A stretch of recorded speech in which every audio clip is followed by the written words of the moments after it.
Live from Columbia, this is Sports Talk on the South Carolina Radio Network. Be a part of tonight's show. Call us at 800-956-7266 or email talkback@sportstalksc.com.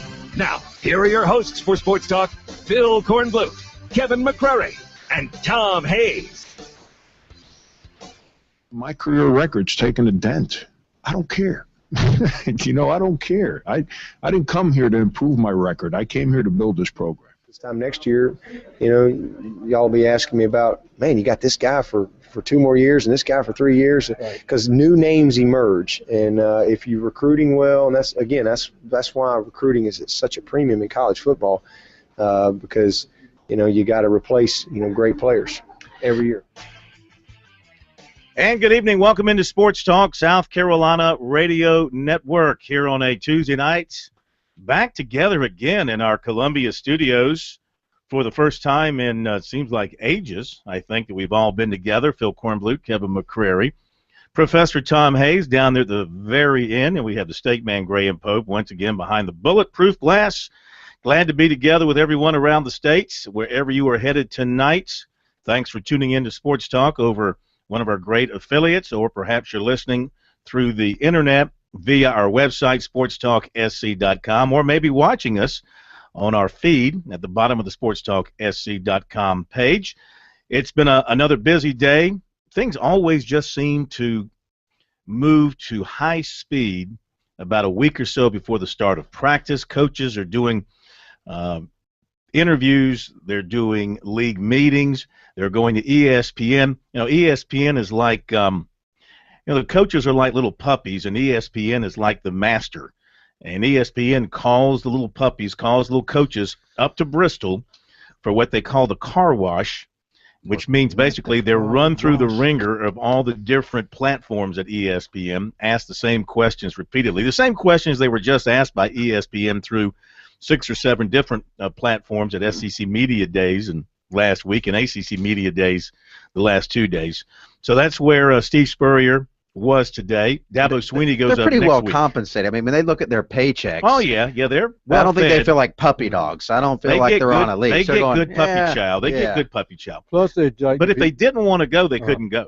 I mean, they have to go. I'm sure it's part of the deal. And it's heavier now because they're going to get as many interviews, poke them, get them to say anything they want to say, and put that all in the SEC Network vault to be carried out throughout the season. And Steve Spurrier came back, struck again today at Dabo Sweeney. Well, you knew when Dabo made the Mars, he said he was from Mars and Spurrier was from Pluto. Yeah. That just gave everybody an opportunity to ask Steve Spurrier what he thought, and he pointed out that I guess Dabo still thinks there's 9 planets. Somebody needs to tell him that there's only 8 now. Who knew that Steve Spurrier read Carl Sagan? We're in an astronomical, brawl now. These guys are going solar on this thing. What did Dabo say that would lead Spurrier to believe there were 9 planets? Well, Pluto he said Spurrier was. He said he and Spurrier were from different planets. I'm from Mars. Spurrier's from Pluto. Right. Pluto's not a planet. No, it's not a planet anymore. You didn't know this either? Oh. Pluto got kicked out of the solar system. When did Pluto lose its planet status? About 3 or 4 years ago, I think. At least. I missed the release. Yeah, so did Dabo. Wasn't on Fox News, I guess. Back in a moment.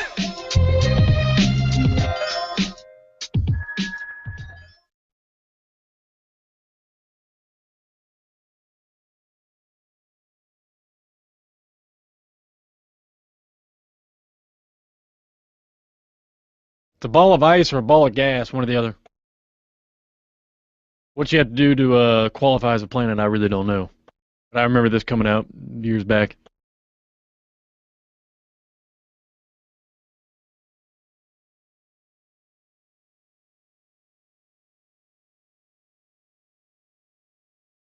But Uranus still is. Ha ha ha ha.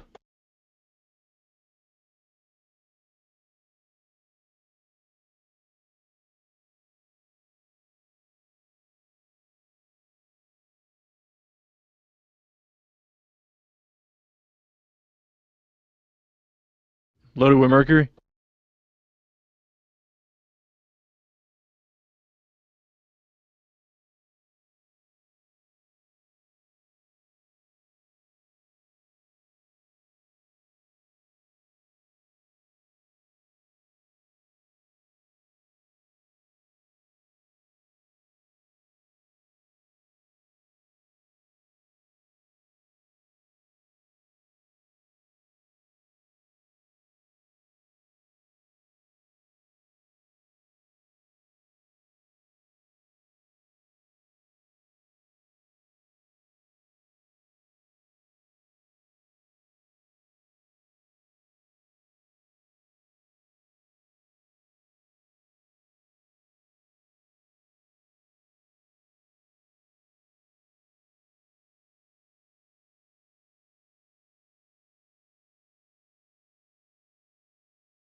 And our phone numbers here on Sports Talk, 800-956-7266. Love to hear from you tonight. So much to talk about, so little time. But we'll open up the phone lines and let you join us here on the program, your thoughts, your observations as we pick up speed toward a start of practice, which is the end of next week.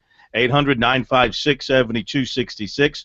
Email is talkback@sportstalksc.com, and on Twitter, follow us there. Sign up to follow us on Twitter. We thank the thousands of you who have so far. But you know what? Beautiful thing about Twitter, I don't think you can overfill it. We got room for more. @SportsTalkSC is our address on Twitter. The website is sportstalksc.com, and on Facebook, Sports Talk Radio Network. Coming up, we'll have more football from the ACC for you. Going to hear from Jimbo Fisher, coach of the defending national champs, picked to repeat as far as ACC champs go.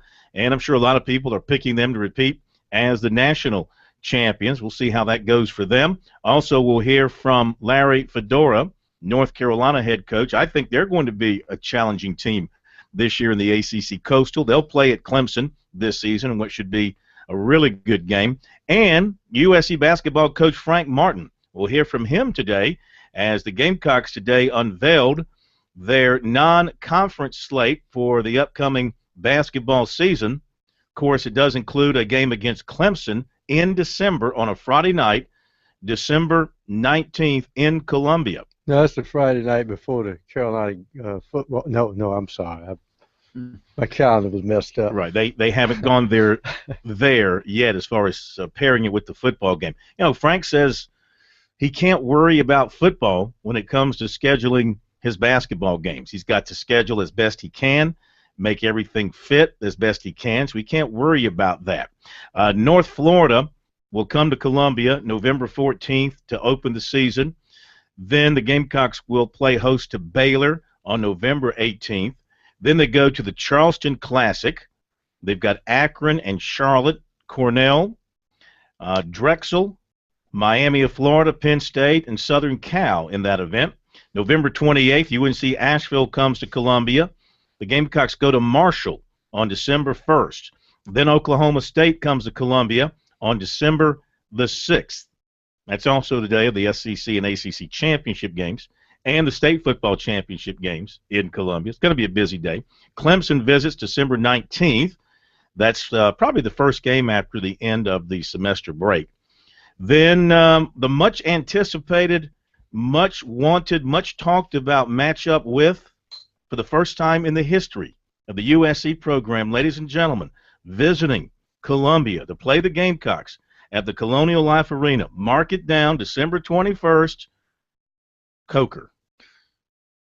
All you people in Hartsville that want to give Corn a lot of grief. Coker! P. Kornblut. Coker is playing the Gamecocks in basketball this year. The Coker. Cobras. Do you even know their name? Cobras. The Cobras. Yeah, the Cobras. Yes. Yeah. Yeah, the pride of Hartsville. Coker.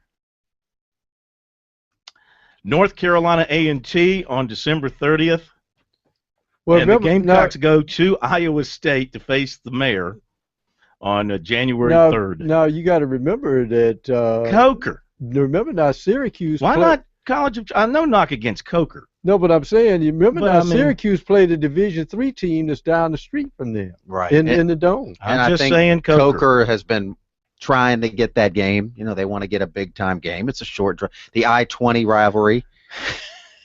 This is going to be big. We're going to build it up. All right. Now, Cobra versus a Gamecock. now this Heck of a fight. This game could have been. I want to hear from one Coker fan tonight who's excited about this matchup. Now this game could have been I scheduled. want to hear from one Gamecock fan who's excited about this Who's the matchup. guard? Who's the guard that transferred to Coastal Carolina? The Gamecock guard? Yeah, freshman. Gosh, who was Jalen Shaw? Yeah, wasn't Jalen he from Shaw. Hartsville? He is from Hartsville. Okay, yeah. maybe that game was scheduled for him. I Who don't think knows? so. Yeah, But that aside, it is a pretty it's decent a good. non-conference schedule. That's one of the best non-conference schedules I heard in a while. And Martin also had nothing more to add on the James Thompson situation. Sure, he that appreciated remains. it. You want to talk about the Status betting one, quo. or is that on the QT? I don't. I have no idea about his gambling habits. Oh, okay. but he had nothing to say about James Thompson and his status and the possibility of Thompson had something to do about who would ask the question. getting to South Carolina. Apparently, there's still litigation going on there, K-Mac, and there's another hearing coming up.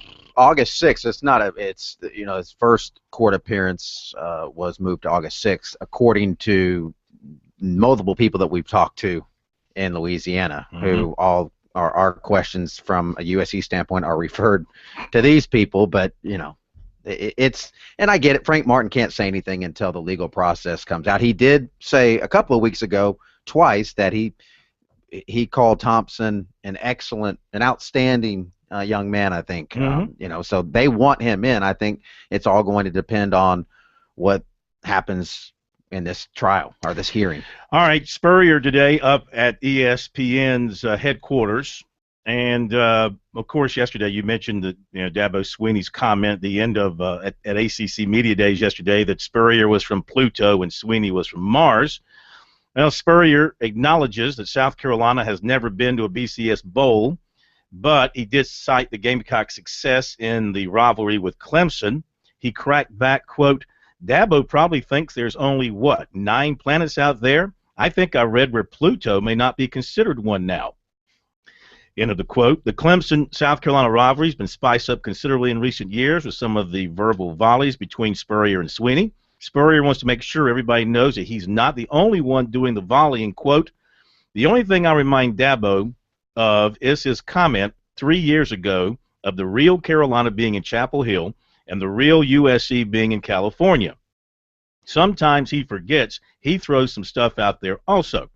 He wants to make people believe that I'm the only one that throws a little stuff out there," end quote. Now, interjecting here, just to remind everybody that comment from Dabo was in response to a tweet misidentified to Spurrier, and that's what set Dabo off that particular night. By the way, just wanted to add this for everybody out there thinking. August 24, 2006, this is when it's dated, Pluto is no longer a planet, according to a new official definition by the National Geographic. Instead, it's the icy sphere that will be considered as one or more of the 40 so-called dwarf planets. So it's been 8 years since Pluto. I don't think you can call them dwarfs. I think you can call them little planets. No, it's a dwarf planet. Oh. Anyway, back to Spurrier. He went on to say, asked about Swinney's comments last season that Clemson was the first team from South Carolina to win a BCS Bowl. Spurrier cited South Carolina's success in the rivalry and the relative depth of the SEC. Spurrier talks about his coaching philosophy, his role in recruiting, the hurry-up offense, and Clowney's time with the Gamecocks. Here's his comment about the BCS. "We've never been to a BCS Bowl. I'll admit to that, although we beat them about every year. They get there and we don't. That's just the way it is. The SEC can only send 2 teams, and the ACC sends 2. We've just got too many good teams going. That's just the way it's worked out." He's correct. But would you call the Orange Bowl a BCS Bowl? They won the national championship in 1981. I asked Danny Ford, have they completely forgotten about you and your team in 81? He said, I think they have. As has been his custom, Spurrier hopped a ride on the Florida plane to ESPN with Will Muschamp. He did not bring a sports information director with him. Quote, "All these other guys have an entourage. I'm an entourage of one.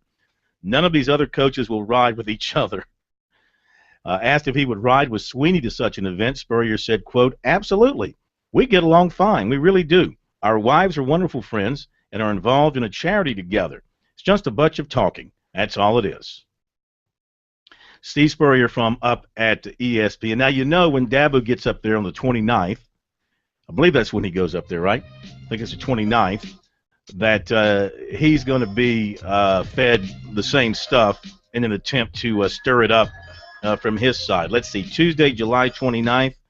Dabo Swinney will be up at ACC headquarters to be car washed. We'll be back in a moment.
Back on Sports Talk, 800-956-7266 is our phone number. A couple of other notes to pass along to you. A couple of things maybe that we haven't gotten to in the last couple of days. Congratulations to former Clemson first baseman Ben Paulson. He was called up to the majors for the first time yesterday with the Rockies. He was batting .291 with 15 homers and in 95 games with Colorado Springs. So congratulations to him. The Shrine Bowl is going back to a 44-player roster this year.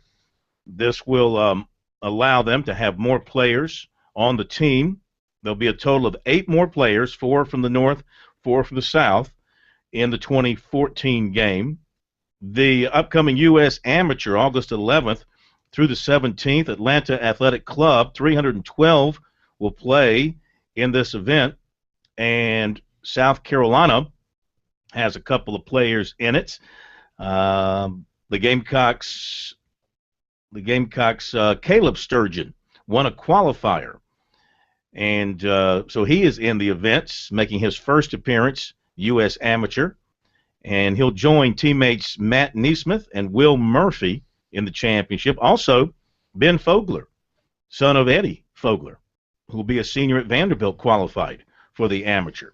Again, that's coming up August 11th through 17th at the Atlanta Athletic Club.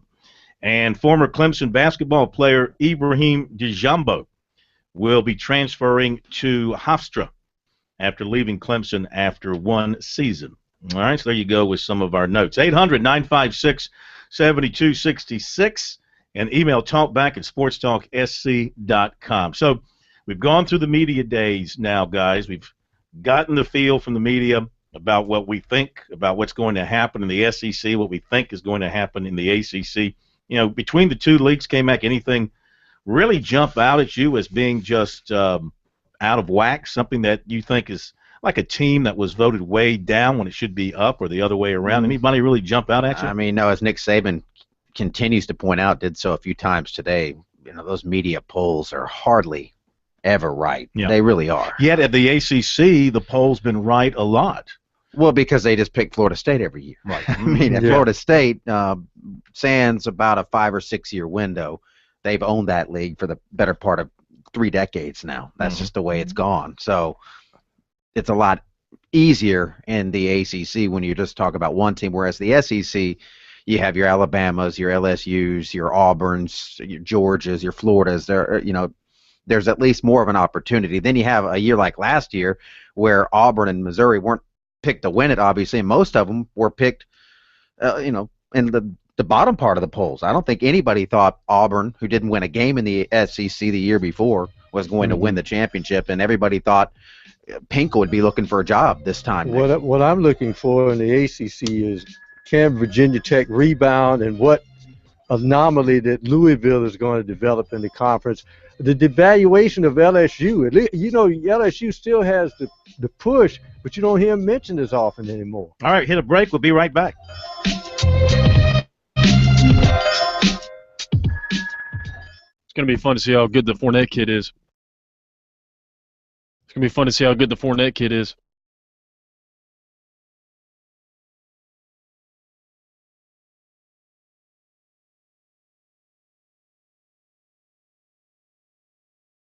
Oh, true, yeah.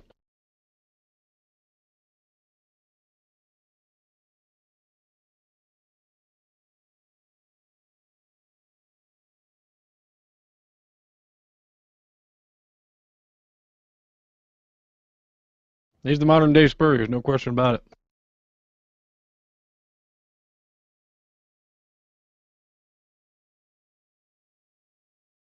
Yeah, the backwards pitch.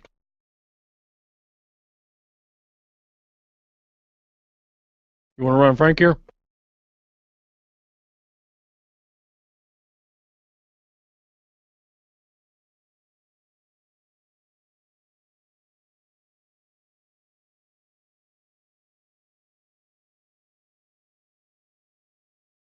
Don't forget about Chip at 7:30.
So the more I look at that Bulls roster, man, I think I might have to jump on the bandwagon.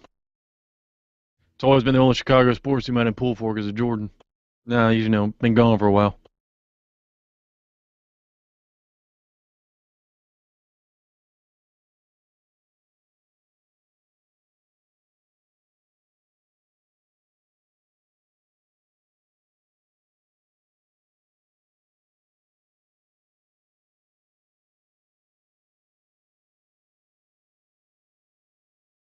Well, I don't want to do that. I love Taj.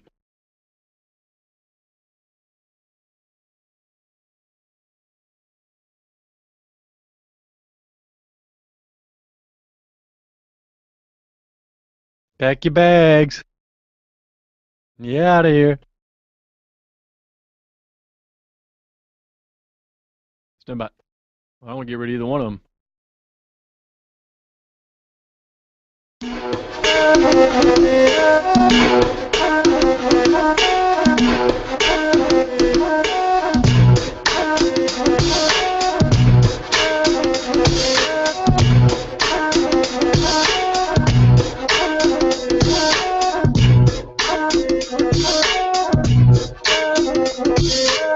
All right, we're back. Sports Talk, 800-956-7266. To your phone calls in a moment. K-Mac, what's today? July 22nd. I mean, what day of the week is it? Tuesday. Well, if it's Tuesday, it must be a day for another Georgia football arrest. Oh, no. Yeah, that's true. And this guy's gone. He's gone. Jonathan Taylor, arrested this morning, charged with felony, aggravated assault, his second arrest of the offseason. Police determined he was the primary aggressor in a domestic violence incident at McWhorter Hall on campus, booked at 6:08 this morning. Got a judge meeting coming up. In March, he was among 4 players arrested and charged with theft by deception. Trey Matthews was also in that group. He's been dismissed from the team. Got to believe that Mr. Taylor is going to be dismissed from the team. Number 53 prospect overall in the top 150 by ESPN coming out of high school. Big, strong interior defensive lineman. But he's in a lot of trouble. I'll be surprised if he's hanging around come Clemson game time. Yeah, he'll. Just wait, Tigers. It's coming your way. How many more days before the first game? There could be at least 5 more Georgia players suspended. If they go at the normal Georgia rate. And he, too, will end up at Auburn. We shall see about that. We all American. Yeah. Where is BB when we have a Georgia player arrested, I ask you? 800-956-7266. We go to Billy B in Florence. It's not BB, but it's Billy B. Hello, Billy B. How are you? Hey, Phil. How you doing? I actually caught you earlier with South Carolina's non-conference with Coker. The affiliation there, and I won't tell you the long, whole, drawn-out story, was Frank Martin's old high school. And, man, I'm a Clemson fan, and I just happened to catch this because one of my buddies up there, and I work around my area. I'm a contractor. It's around Hartsville in the Coker area. Mm-hmm. And one of my buddies actually coaches up there, and it was Miami High School, Frank Martin.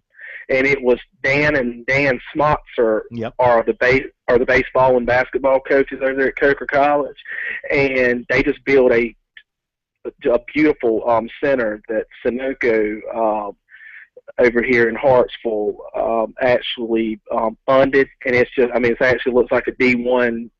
You just got to see it. It's called the Delope Center, and he tried to lobby to get South Carolina to come there, but Frank Martin finally texted him and said he had to, go ahead and get the ball rolling, and they would go ahead and, get them in Columbia and add them with their non-conference. And it was the Miami High School, and it was a Coker baseball.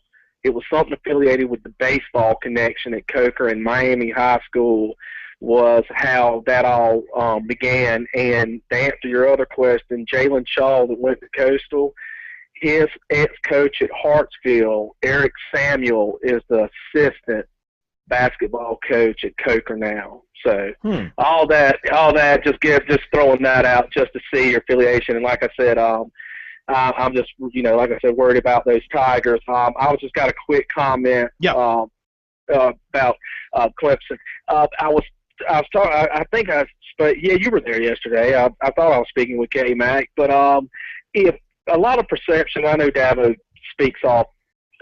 He's very confident.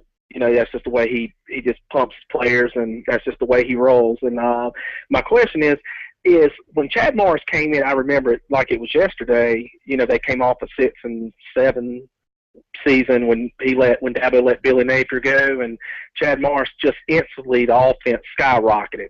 Now, nobody really who knew Hopkins. He was a 4-star out of Daniel, but we've got Mike Williams, which is almost, my opinion, has the potential to be Nuke, maybe a little more, and I love Nuke Hopkins.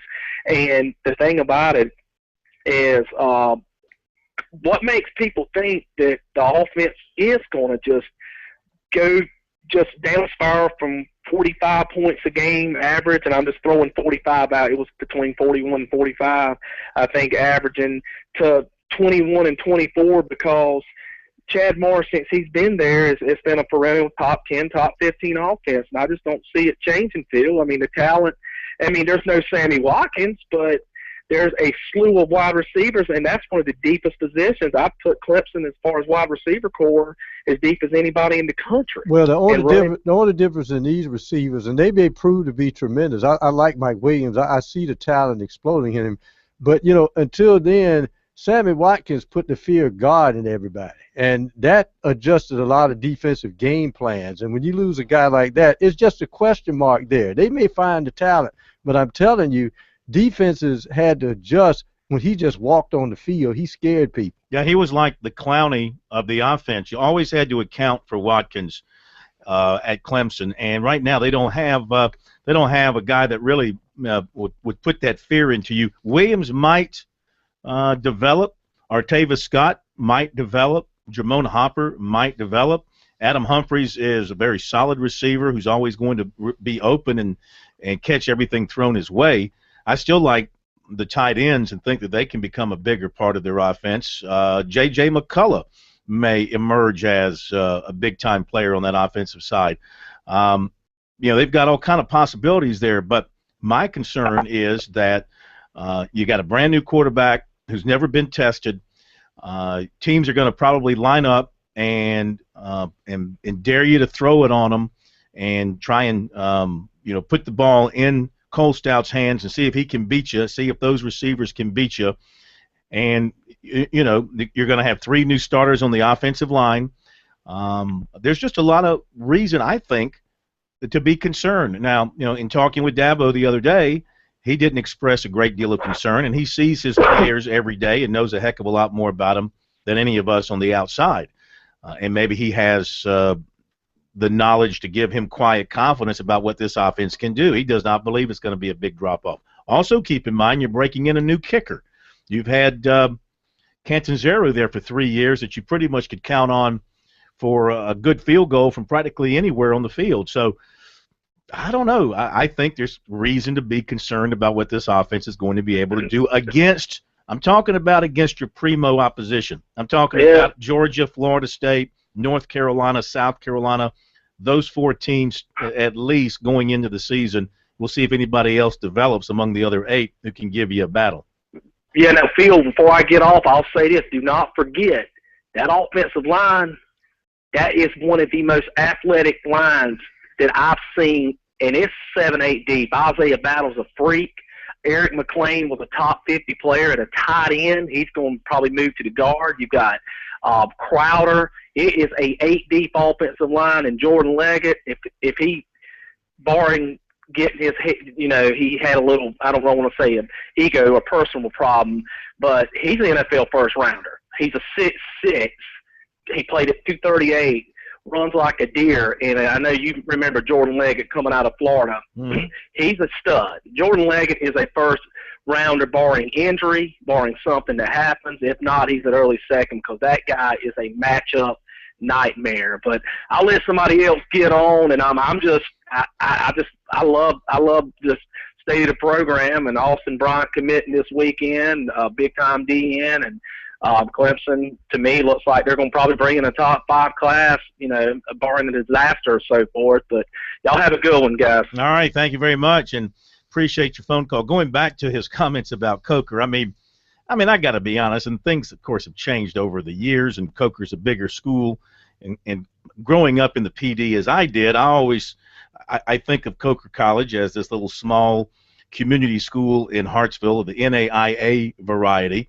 I think, if I'm not mistaken, I think Nancy Wilson coached there, or maybe played there back in the day. Am I right about that, Pro? I'm not certain. I think she might have played there. Either played, coached, or did both. But I never would have dreamed back then, and certainly not even recently, that Coker would play a basketball game against South Carolina. I just never thought that they would get their program to that point. She did play at Coker. Yeah, I thought so. The Coker now is what? Is that Division II? 3. No, they're Division II. They're at least Division II, aren't they? Yeah. Yeah. All right, we'll hit a break. We'll be back in a moment.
It's pretty dry as is.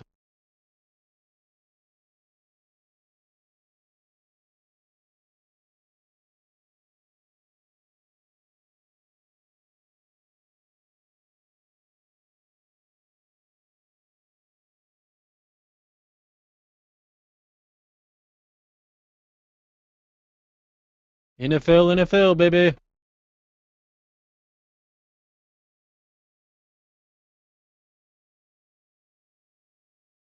Oh, it's that simple. No question about it. You think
right, time for our Braves reports with Mike Morgan as we welcome Mike into the program. Braves coming off extra inning loss to the Marlins last night, 3-1 at Turner Field. Game 2 of the series, 4-game slate tonight. Mike Minor against Jacob Turner. Your thoughts on last night's defeat?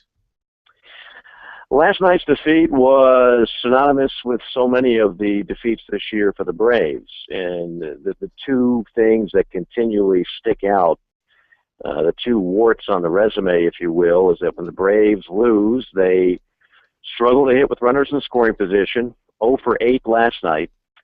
And the other thing about it is with this team, when they do not hit a home run, and they do hit several, and their record is very good when they hit a home run, but when they don't hit a home run, it's miserable. They lose about 2 out of 3 games when they fail to go yards. So that is something that continues to be a disturbing trend and something that they try to hope to improve on. But again, if you don't manufacture runs well, which this team typically does not, you run into a hot pitcher as they did last night for the Marlins.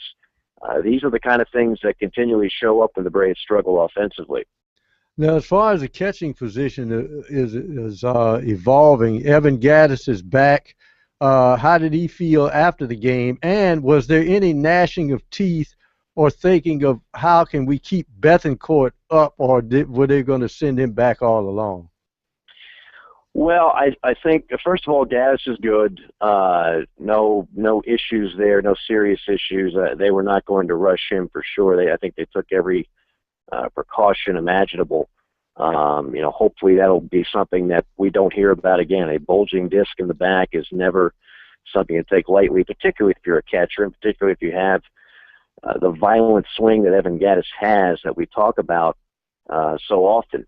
In terms of Bethancourt, yeah, I'm sure that was kind of hard to do because Christian Bethancourt, I don't think you could have asked for a better stint at the major league level. He not only was as good as advertised behind the plate, but I think the added bonus they got was what he did in the batter's box. He was sensational as a hitter and gave you a taste of what you look forward to down the road. I think the Braves might have a very good problem that they're going to have to deal with, and that is you've got one catcher who's becoming one of the best power-hitting catchers in all of baseball, and then you have another guy in Bethancourt who clearly has the ability to not only catch at the major league level, but be a star. So obviously only one can play, and that will have to work itself out. But a very good showing for Bethancourt. He'll continue to polish his skills the rest of the month of July and August in Gwinnett, and then you'll see him back up in September. Mike Minor tonight, last time out against the Cubs, 6 innings, gave up 11 hits, 6 earned runs. Before that, a couple of no decisions. So not a particularly good start for him to the month of July. And July's, heading down the home stretch now. So I guess he's due for a good outing, I would think. Yeah, you would think so. You would certainly hope so. They really need to get Mike Minor back on track. Braves pitchers have really had trouble against opposing left-handed batters. You say, well, Mike Minor should be the solution then. He's a left-handed pitcher. But actually, guys are killing the baseball off of Mike Minor, left-handers, that is, hitting over 300. He's been better against righties than he has been lefties. So he's kind of been a statistical paradox for much of this year.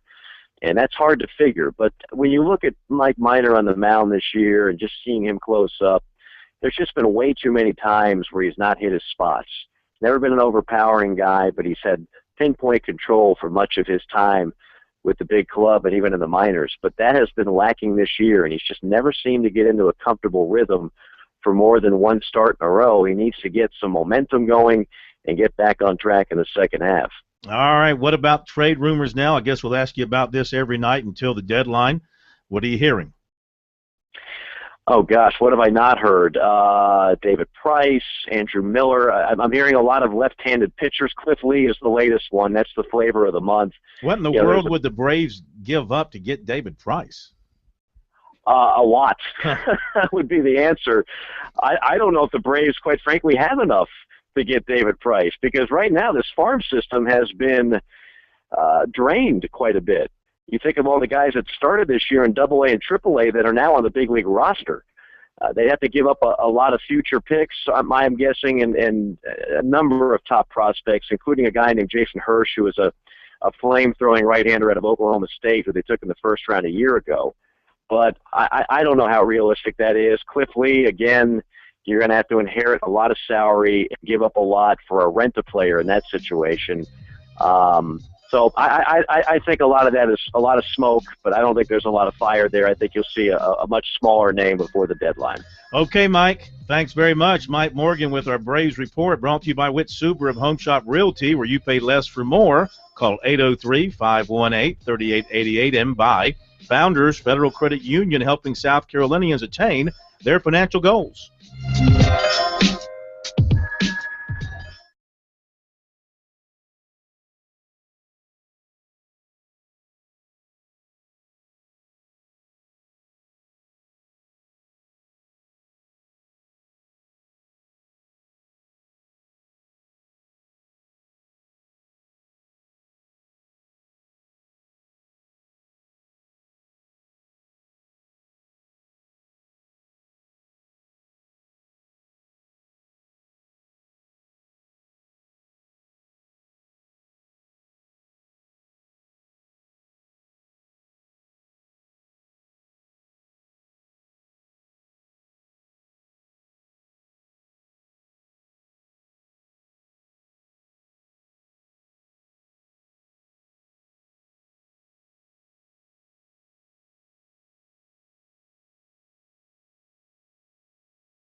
Thanks to Mikey for being with us tonight here on Sports Talk.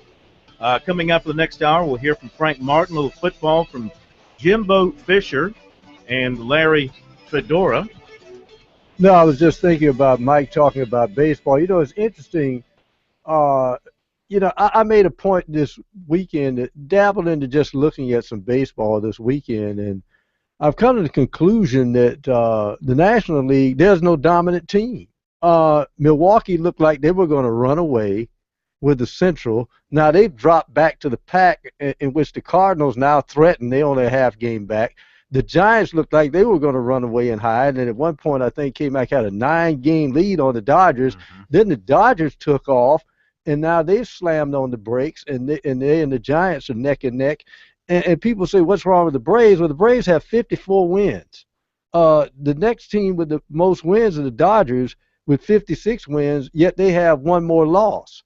There is not one National League team playing 600 ball. Usually if you got a dominant team in your league, one of them has to be playing 600 ball, and quite frankly, there's only two in the American League, and both of them in the same division, Oakland and the Angels.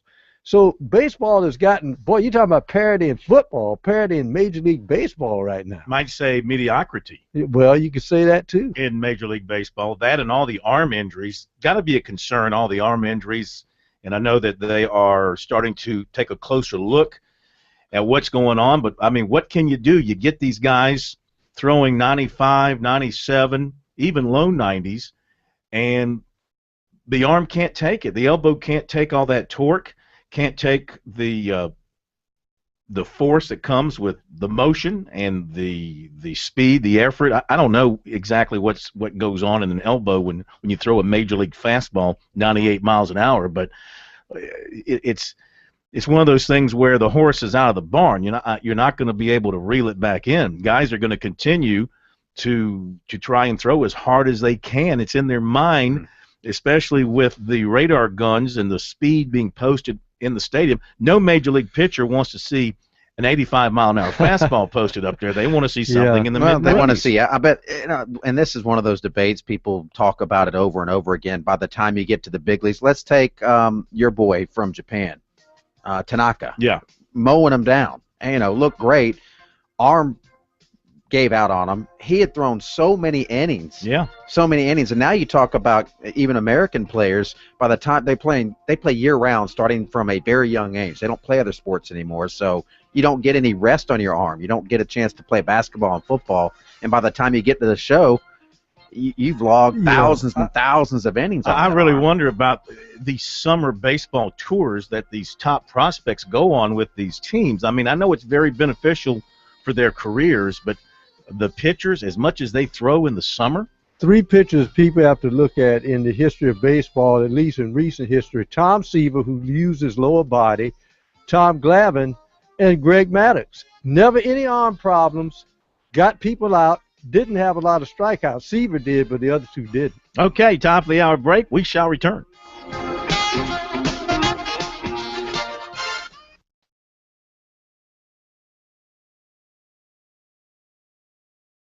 It's hot in here. It's hot in here. I might just have to do that. I've already stripped about as much as I can strip.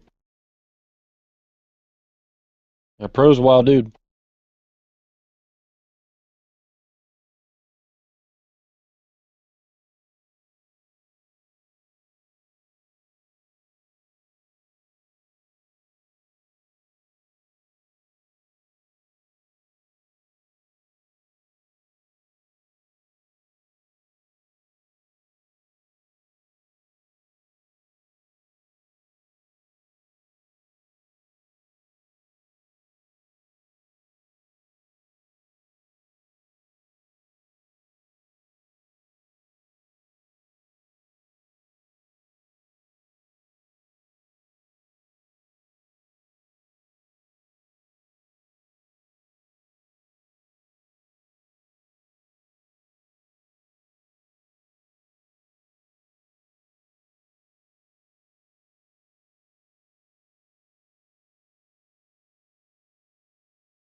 All true.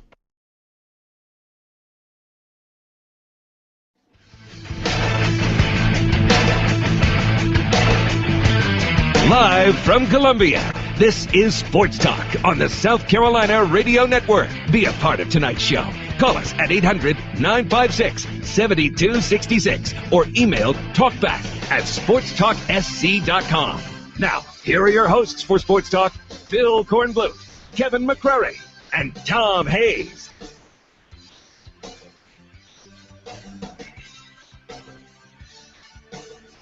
We are back. It is Sports Talk South Carolina Radio Network all across the state. Glad to have you with us on this Tuesday night. Of course, it's a busy week.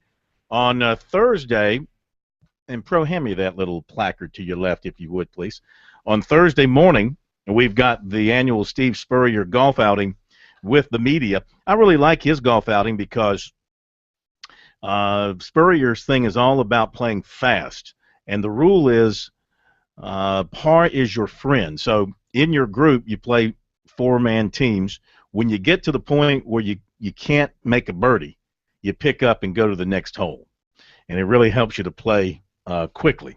So that'll be Thursday. Then he'll talk with the media around 12:30 on Thursday. And then Thursday night, Brett Favre will be at the Township Auditorium here in Columbia. There's still opportunity for you.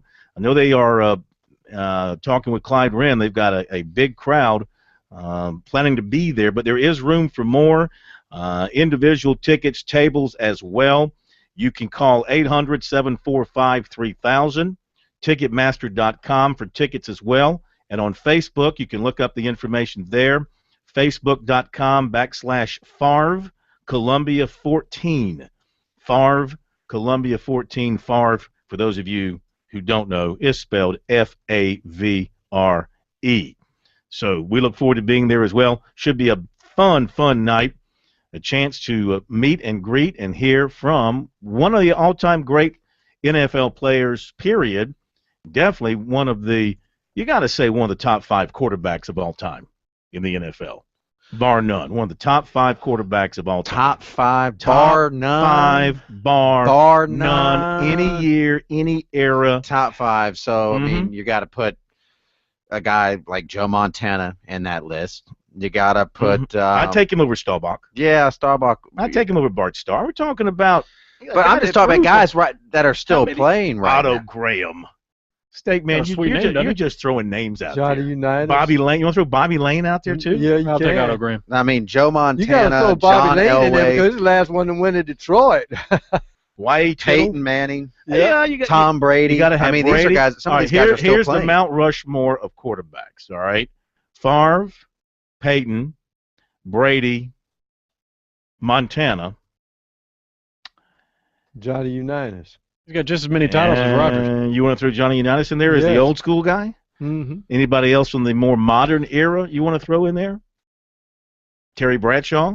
Terry Bradshaw was a gamer, but I don't know if you'd call him one of the all-time Elway. greats. All right, throw Johnny U in there. I'll throw Johnny U in there. Why not? I mean, he's in the top 10. What about Dan Marino? Never won a Super Bowl. Right. But Had all kind of passing yards and stuff like that.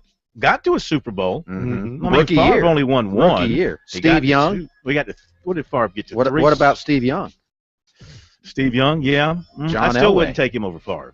I mean, when you think about everything Favre did in his career, Steve Young was pretty darn I good. wouldn't take those guys over him.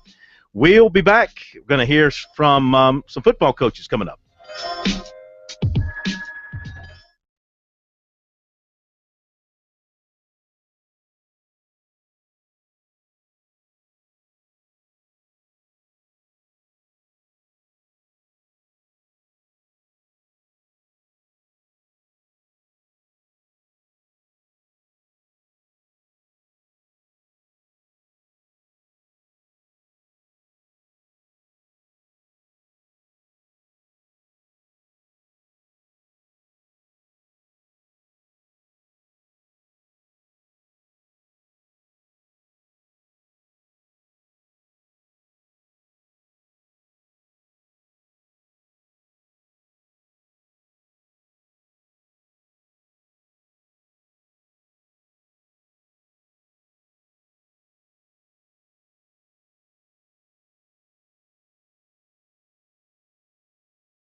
Corn, for the record, Otto Graham won 7 championships compared to your boys 1. Don't give me the he did but. The guy's got 7 rings, okay? Everybody's always got a but. And none of us even saw the dude play. He was the most dominant player of his era, right? Don't butt me. 7 rings. But.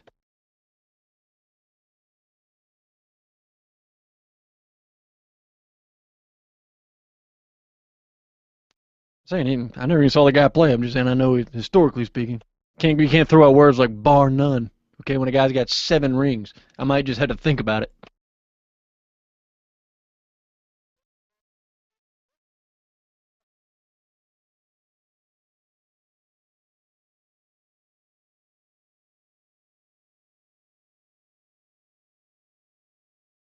You gonna ask him the Jameis question from the other day?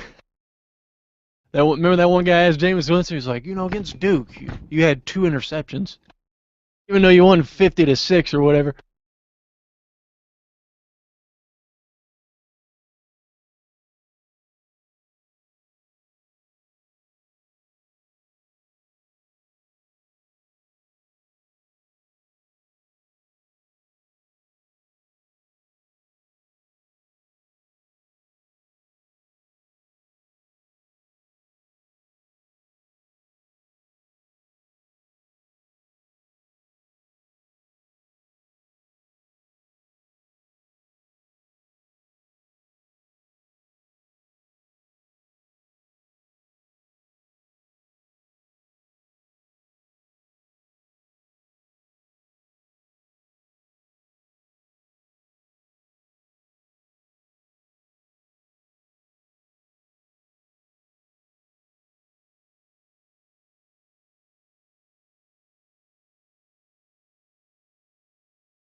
Hey, Corn, how much Fisher do you want to run?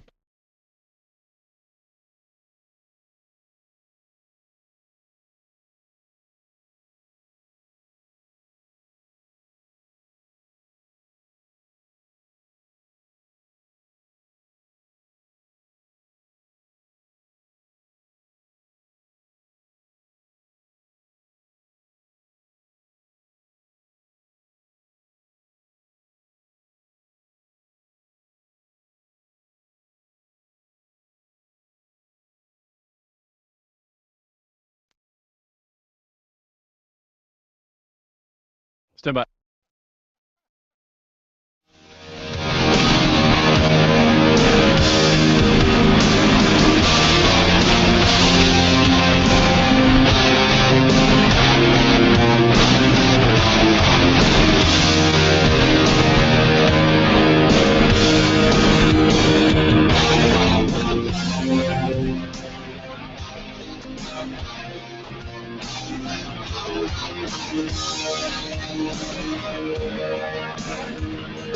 All right, coming up, we'll hear from USC basketball coach Frank Martin, but right now it's football. Of course, we were at ACC Media Days yesterday, or ACC Kickoff is what they call it.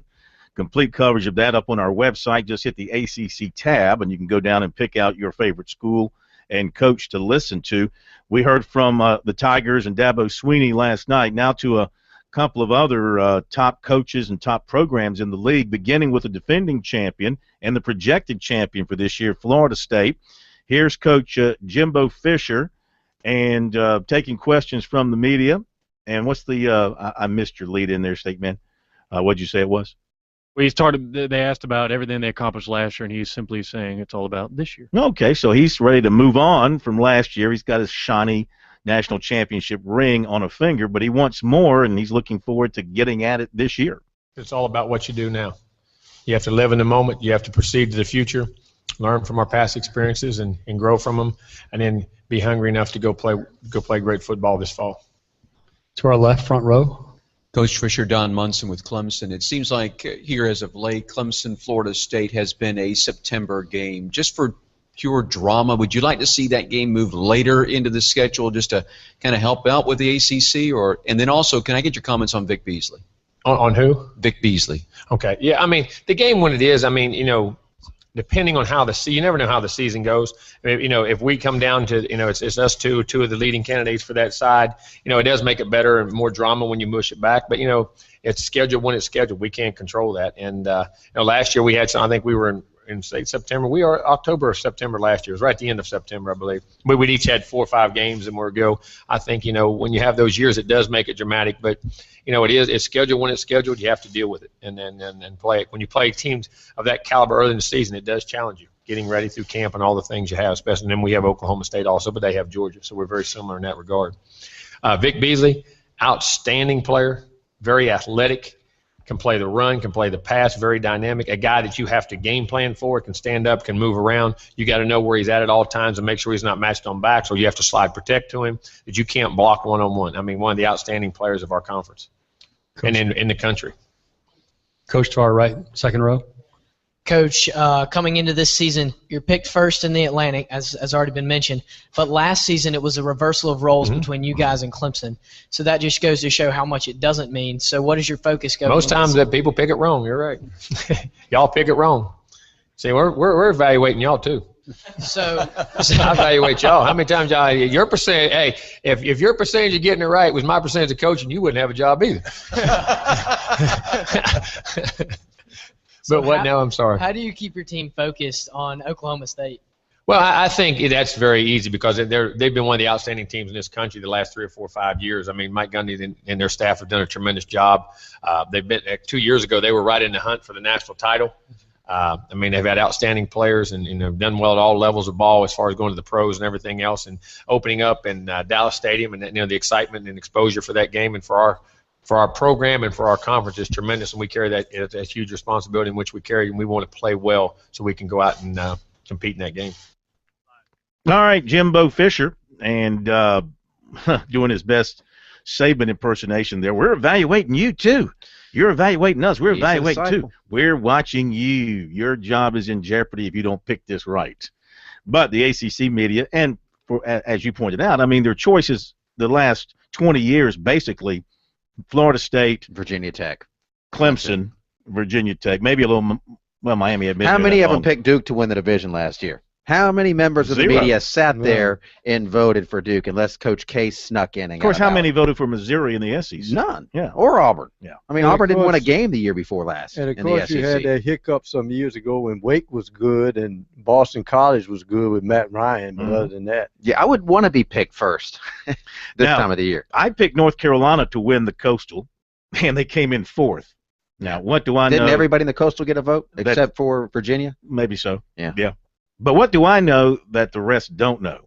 I don't know what that is. But Larry Fedora is a good coach. He has recruited extremely well. I like the fit of Marquise Williams at quarterback. Their running backs are excellent. Their wide receivers are very good. They've got most of their offensive line back. Their defense is pretty good, too. They're going to score a lot of points. And, you know, he knows they're picked 4th, but he said that really doesn't mean anything because he believes it's a wide-open division in the Coastal. You know, we've got some guys coming back that have some experience. We don't have a lot of age. We're only, I believe, 6 seniors on this football team, but we have some talent in our young classes, and so those guys are pretty exciting. And I think that I do believe the Coastal is wide open. I believe anybody can win it. I believe it's going to be the team that turns the ball over the fewest times, plays best defense, and continues to be good on special teams. With your love for offense, can you talk about how many offensive weapons you have this year? Yeah, you know, it's, I mean, again, it starts up front. You know, we can talk about all the weapons, but it's going to start up front. But, you know, we've got Jack Tabb at a tight end position that's following Eric Ebron. You can go out to Quinshaw Davis, T.J. Thorpe, Bug Howard. You've got Ryan Switzer in a slot. You've got Kendrick Singleton in there. And then you've got T.J. Logan, Chris Francis, Elijah Hood, Romar Morris in the backfield. We've got some competition at the quarterback position with Marquise and Mitch Trubisky. So, yeah, we've got a little bit of talent that we ought to be able to score some points if we can gel up front. And that's going to be the key to our team. We'll have 2 questions on this side, Coach. Coach Alex Dodd, Dodd Sports Network, Greenville, South Carolina. Talk about how the experience that you have coming back helps with preparation for the season and for your opening game. Yeah, you know, they all learned a lesson last year. We don't want to start the season out the way we started this past season. So that's a good thing. If something good can come out of that, unfortunately last year we had to play a lot of young guys.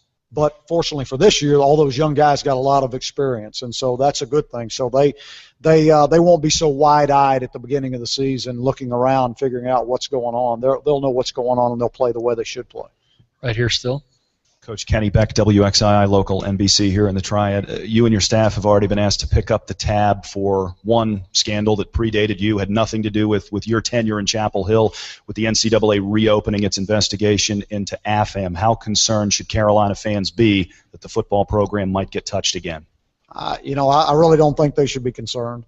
I'm not concerned about it. I don't think our team's concerned about it. It's something that we've dealt with in the last 3 years for us, and so it's for us it's just kind of getting old. I mean, it's always been out there and always hanging out there, and people don't want to let it die. So we'll just ride it out and see what happens. All right, Larry Fedora. Yeah, that cloud of that investigation hovers over the North Carolina athletic program. And, of course, football went through it early on. That kind of got the ball rolling, starting with the agents. Remember that? And then they discovered the academic fraud, and now it's really hitting the basketball program hard as well. But I think his feeling is that his side of things is at least in the clear for now, and they're moving on and looking forward to the upcoming football season. I say watch out for North Carolina in the Coastal. I think they've got a chance to make a lot of noise. Well, last year they could have been 6-2. They lost a couple of home games. I think a close one to Duke to end the season. And Duke was everybody's Cinderella last year, and they lost a close one to Miami by 4. There, you turn that around, and maybe they're at least 9-4 on the season. But Phil, when you look at North Carolina, it's almost like what used to happen to South Carolina. They let East Carolina come in right in the early part of the season and blow them off the field at Kenan Stadium. And they look like they went into a mental funk for about 2 or 3 games, and that cost them. Yeah. Well, they've got a chance to be undefeated, a good chance to be undefeated when they come to Clemson September 27th. They open up with Liberty. Then they have San Diego State at home, an open week. They go to East Carolina. That's going to be, in that state, a huge game, of course. And then they play at Clemson. So they get by East Carolina, and I think East Carolina, with their ability to throw and catch, they can put points on you. But I still look for them to win and be 3-0 when they come to Clemson. And that may be a huge game for the Tigers because they'll be coming off a game at Florida State and having played Georgia earlier. So that'll be another big September game for the Tigers. Back in a moment.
Stand by.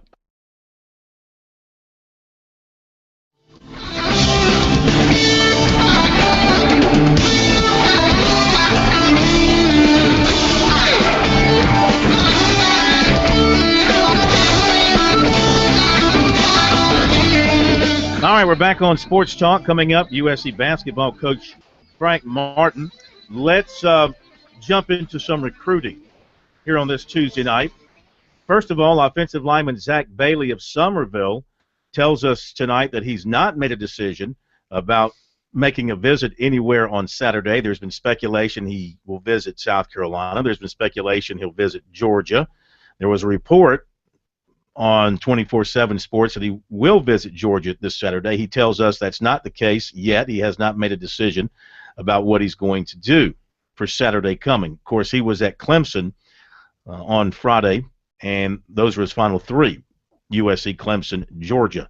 Quarterback Kelly Bryant of Wren remains 100% committed to Clemson, and he just said Clemson was the right fit for him, academically, socially, athletically, likes the up-tempo offense, and of course he's a very good athlete. If things don't work out for him at quarterback, he can certainly shine at another position. He says he will not take any other visits besides Clemson. Receiver J.J. Arcega-Whiteside says an announcement could come from him in the next week. He's going to Michigan State early this week, then Stanford after that. He said he does have a leader, but doesn't want to say who that is. He's been visiting a lot of schools this summer. He's been to Wake, Maryland, Georgia Tech, Virginia, Clemson, and USC. USC, Clemson have not offered. As for favorites, he said that list was constantly changing as programs accepted commitments and spots were no longer available, so he continued to change his favorites. But he wants to visit Michigan State and Stanford before he makes his final decision. Wes Mitchell, Big Spur, reports that Carlton Davis from Miami is going to announce on August the 12th. It's his brother's birthday, not Wes's, but Davis's brother. He's scheduled to visit Ohio State Friday, USC Saturday. He also has Florida and Miami in his top four. Offensive lineman Brandon Sandifer of Warner Robins, Georgia, says now he will not announce a decision this weekend. He's going to visit Florida Friday and USC Saturday. Ricky DeBerry, linebacker from Virginia, says his top 8 will come out sometime next month.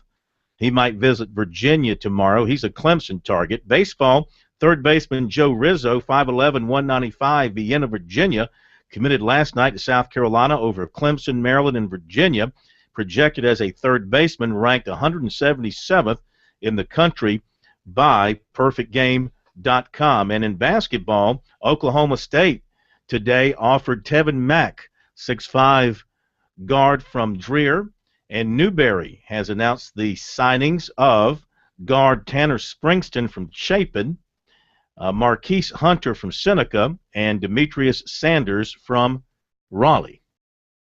K-Mac, you got anything you want to add? I do not. That's a shame because you've got 30 seconds to add a recruiting piece in there. Well, speaking of Sanders, there's some kind of disturbing news out of Jacksonville, right? K-Mac, Ace Sanders. Yeah.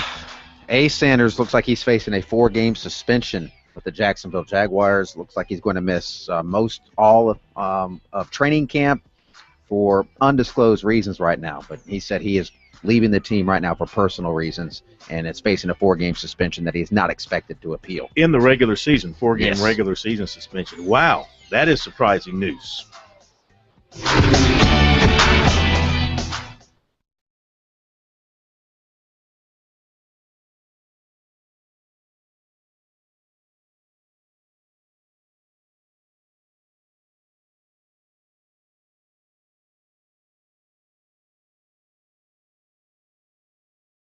But you're not allowed to drink? Where's the suspension come in, though? It's not illegal to drink.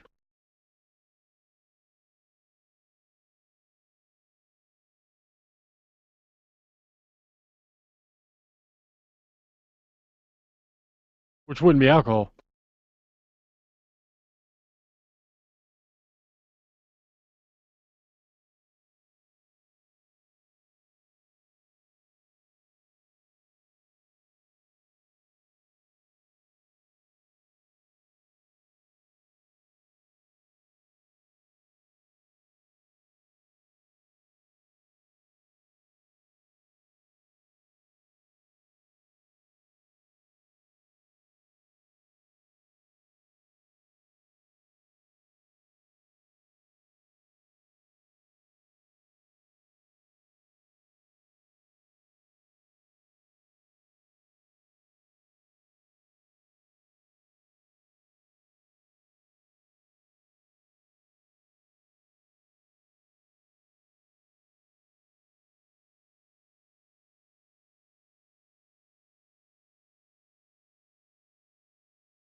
this initiative to try and get our season ticket holders to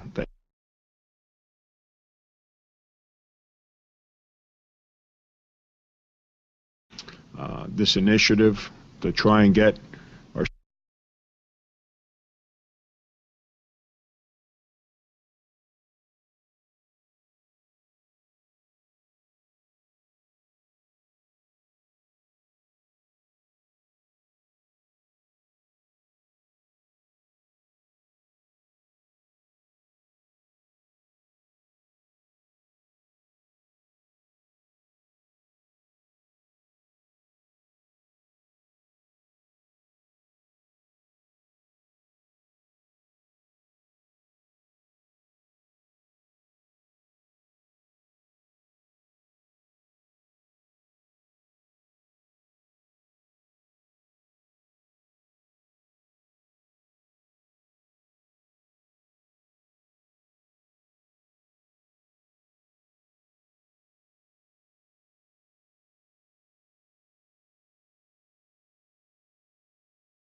Well, South Carolina has undertaken an initiative to drive basketball season ticket sales up to 8,000 for this coming year. They also released their non-conference schedule today.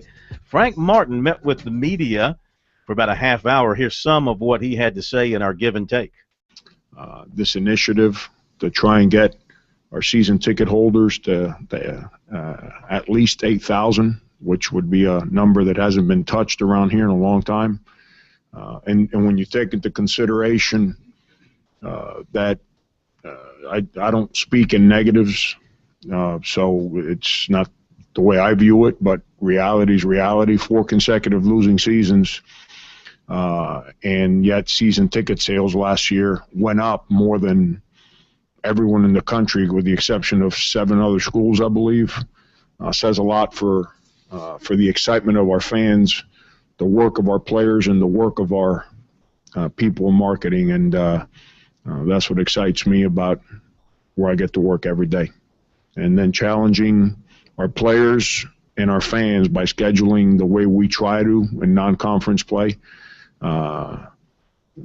Hopefully we start building that momentum with our fan base before SEC play, because contrary to popular belief, the games we play in November and December do count against our schedule.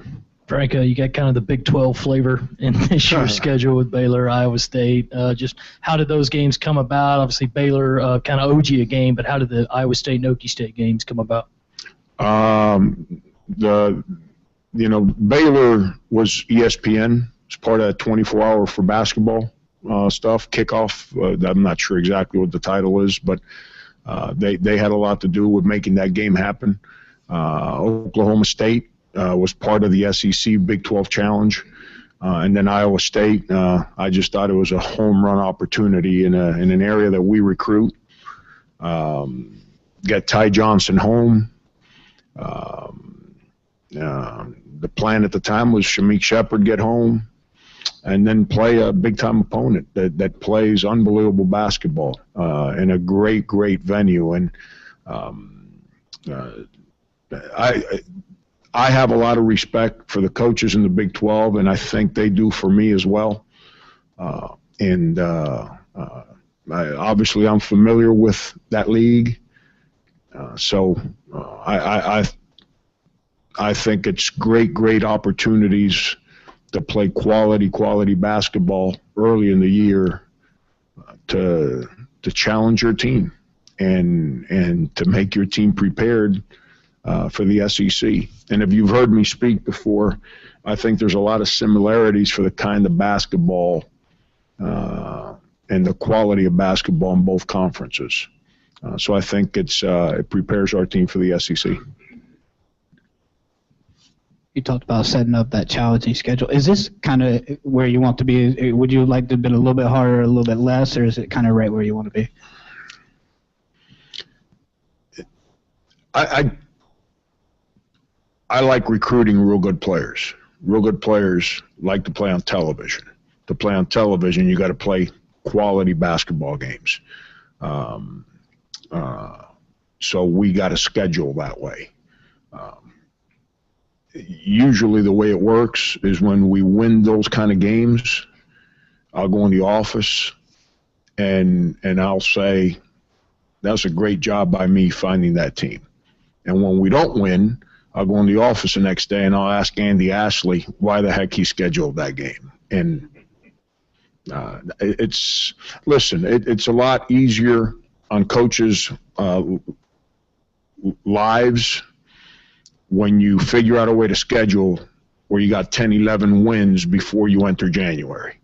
You know, you sleep a little better when you're going into a game and you know you're better than the other team on paper.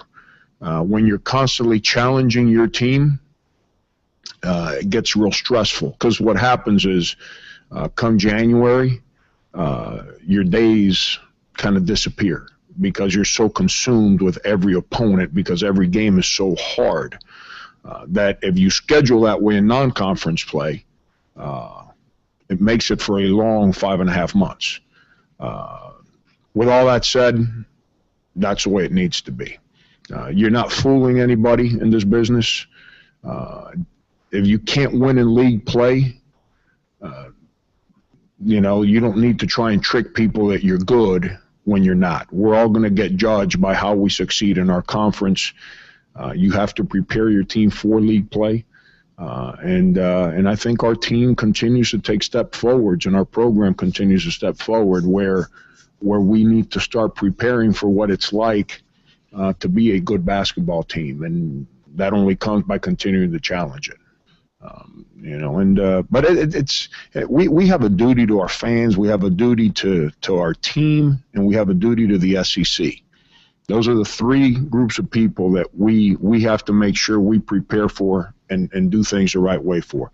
And, we're giving our fans quality opponents. We're challenging our team to face reality right off the bat and be prepared for conference play. And then we're doing something positive for our conference by playing the kind of schedule that gives us a strong number, which in essence gives our conference a strong number. And that's, at the end of the day, that's our responsibility across the board. Frank, what's the latest with Shepard and his knee situation, and is there any update on Thompson and his status for enrolling? Emily, I win. I win, Emily. I told her you'd be the first person to ask about James Thompson. Shepard's, after surgery, he's they're getting ready to eliminate the restrictions on his brace because his mobility is so good. He's going to, ACLs, I think that's well documented that's a long recovery period. But his surgery, the doctors felt was great. It was a clean tear. So it was it got repaired.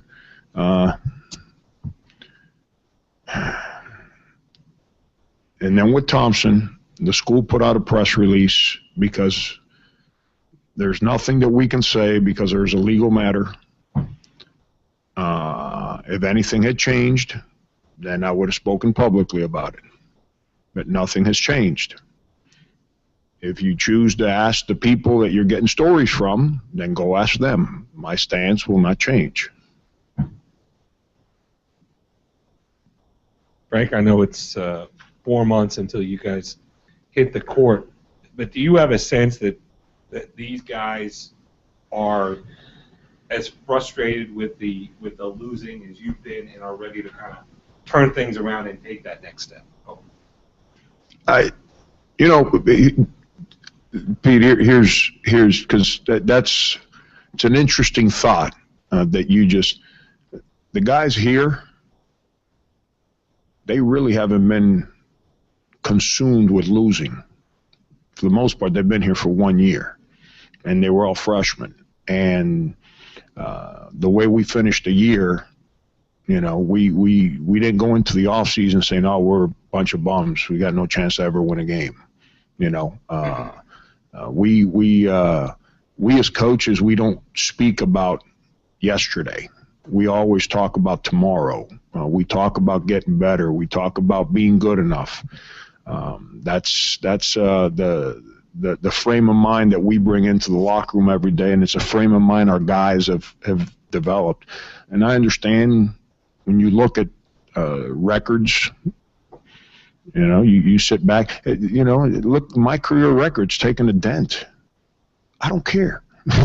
You know, I don't care. I didn't come here to improve my record. I came here to build this program.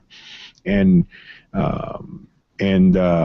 you know, and that's what my focus is, and that's what our players' focuses are. You know, Sindarius wasn't wrapped up into, you know, how many games he's going to win as a freshman. Sindarius is wrapped up in coming in here and becoming the best player he can be and helping us build this program. And that's his goal, and he's doing a great job of it right now. Okay, Frank Martin trying to pump up the Gamecock Nation to buy those tickets, come out and support the team. I think they will be better. It'd be nice if they could keep everybody healthy for once.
I just CC'd you. There is two. All the files.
So about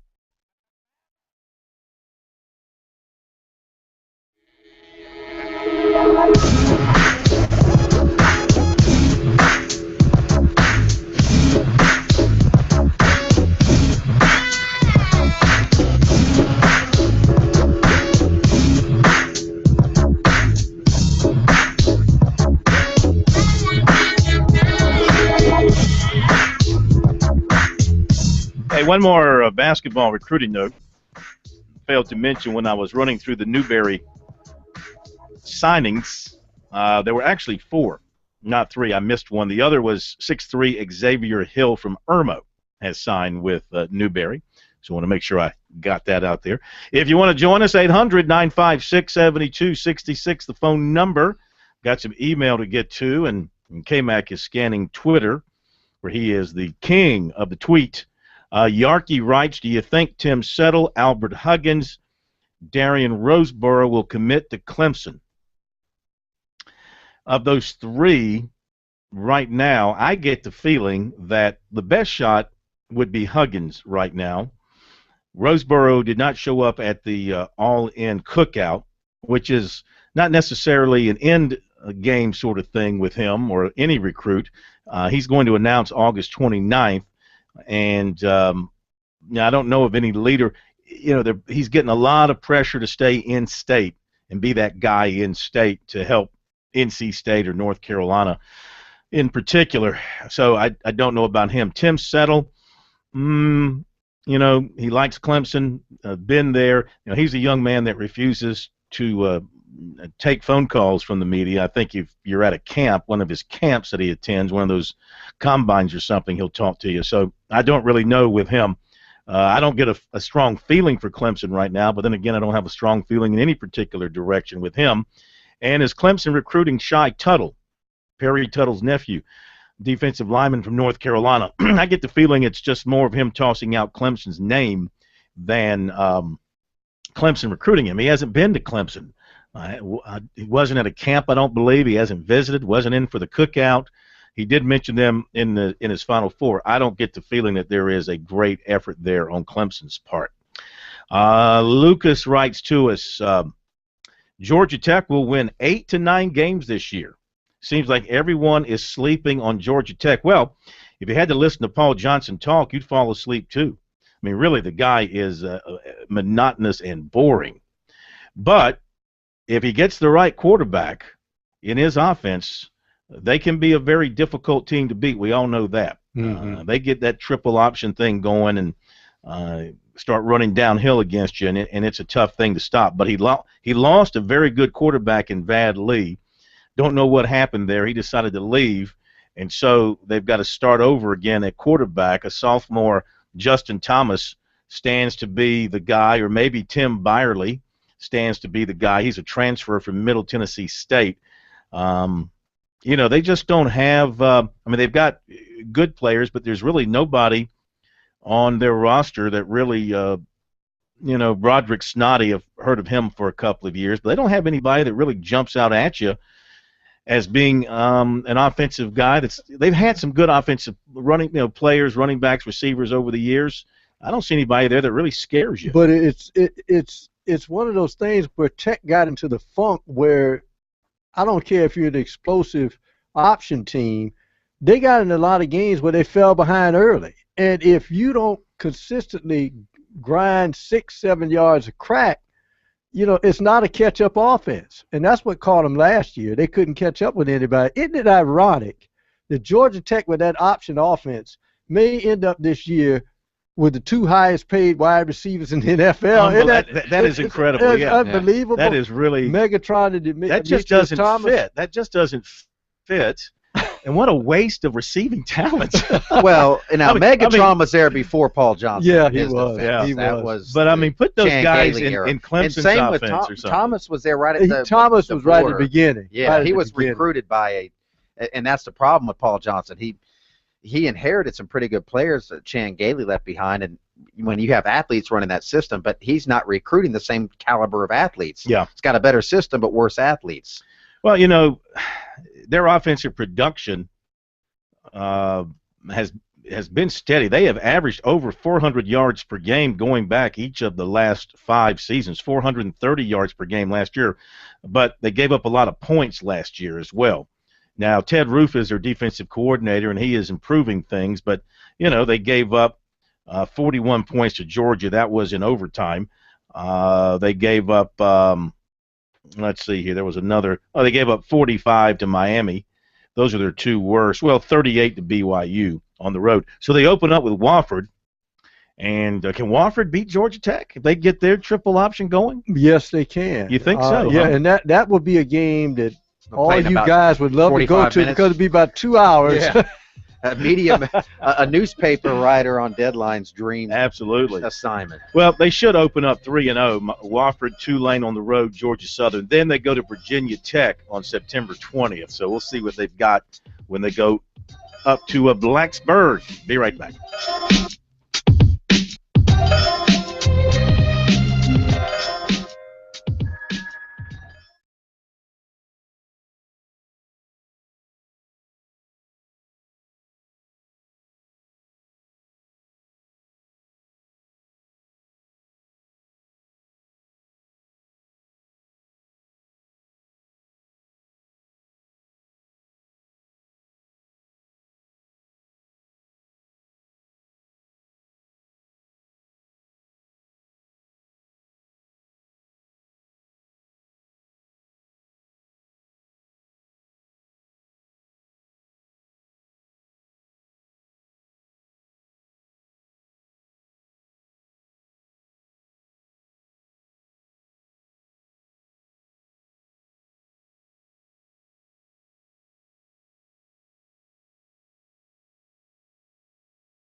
All right, stand by, guys.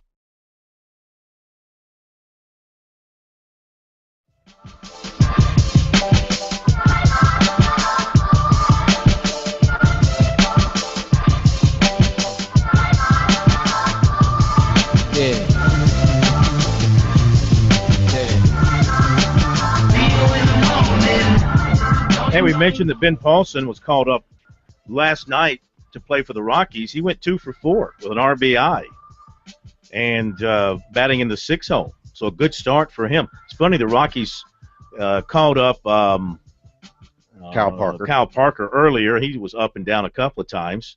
Got 1 hit. Now Paulson is called up and gets off to a good start. He probably thinking, hey, this major league pitching's not all that tough. And, of course, Troy Tulowitzki, yet another trip to the disabled list. Seems like he's always on the disabled list now. A star player, but he can't stay healthy. Yeah. And the Braves, this score update, the Braves and Miami tied at 1 in the bottom of the 3rd inning. All right. Now, coming up as we look ahead to the rest of the week, tomorrow night we will continue to chat up things around the SEC, ACC, a little bit around the state as well, it being a Wednesday night. And then on Thursday, Steve Spurrier from his press conference after his golf outing, plus Brett Favre will be in town. Also Thursday, we've got the Big South is having their media day up in Charlotte. I'm thinking the Southern Conference might be tomorrow. Am I right on that? Do you remember? Yes, Wednesday. Is it tomorrow? Mm-hmm. So we'll have coverage of that. We'll have the polls coming out from those 2 leagues. I got to believe that Furman is going to get a lot of first-place votes coming off their playoff run of last year. The league has changed, of course, with Appalachian and Georgia Southern gone. Mercer coming in, and VMI coming back into the league. It's a weaker league. There's no question about that, with those two teams moving on to the FBS level. So we'll have that covered for you tomorrow night. We'll update recruiting as well and pass along any other major news items of the day. And again, check out our website, sportstalksc.com, for all the latest information. And feel free to leave us your comments on any of our stories. Also, go to Twitter and follow our Twitter feed and comment on things on Twitter as well. So we are about to jump into it full swing here, really. South Carolina Clemson cranking up practice beginning on Friday. No, a week from Friday. Next week, yeah. Week from Friday. It's coming quick and looking forward to it. The anticipation to me is always the best. I always like the build-up more than the actual season because the season goes by too quickly. The build-up seems to drag on, and then the season gets here. Before you know it, it's mid-October.